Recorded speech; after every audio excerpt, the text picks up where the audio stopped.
Hello, chat. Welcome back. And today I'm here at Hillside Memorial Park in Culver City, California. Just for reference, you're about 30 miles away from downtown LA. Less than 10 miles away from Holy Cross Cemetery.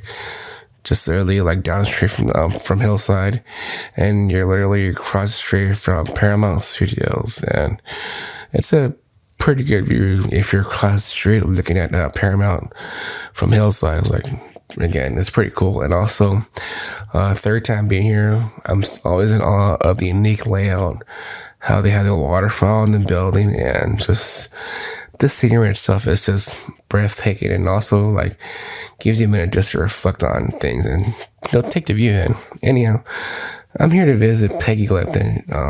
Peggy Lipton would have been Quincy Jones' third wife.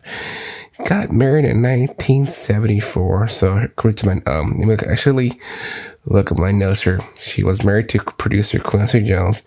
Together, they had two daughters, Rashida and Keita Jones. Peggy Lipton passed away in 2019, leaving a legacy of a trailblazer and pop culture icon. And wedding vows, they say until death do us part. And I think in this situation, they're going to be together forever. And let's go ahead and look straight ahead over here, a little bit to your right, and we're going to find producer Quincy Jones.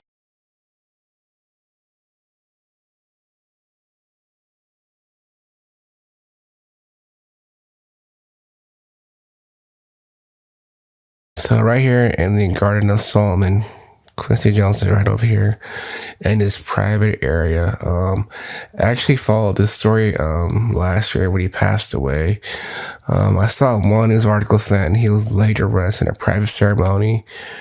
I didn't really think much about it, and up until last week or 2 weeks ago, when I saw a video from Scott on Tape saying that Quincy Jones was laid to rest here, I'm like, no way. I'm like, man, I had to check it out for myself. So for those of you who don't know who Quincy Jones was a musical architect, composer, arranger, and record executive, and worked with multiple generations. Quincy Jones worked with legends like Frank Sinatra, Ray Charles, Aretha Franklin, and countless others. Now, he worked with Michael Jackson, and this isn't no easy task, but let me look at my notes real quick. Now, being a producer, getting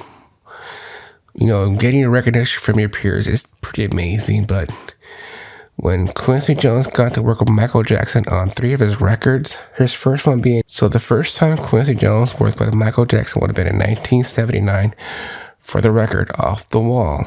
And then one of the biggest selling albums of all time in 1982, Michael Jackson released Thriller.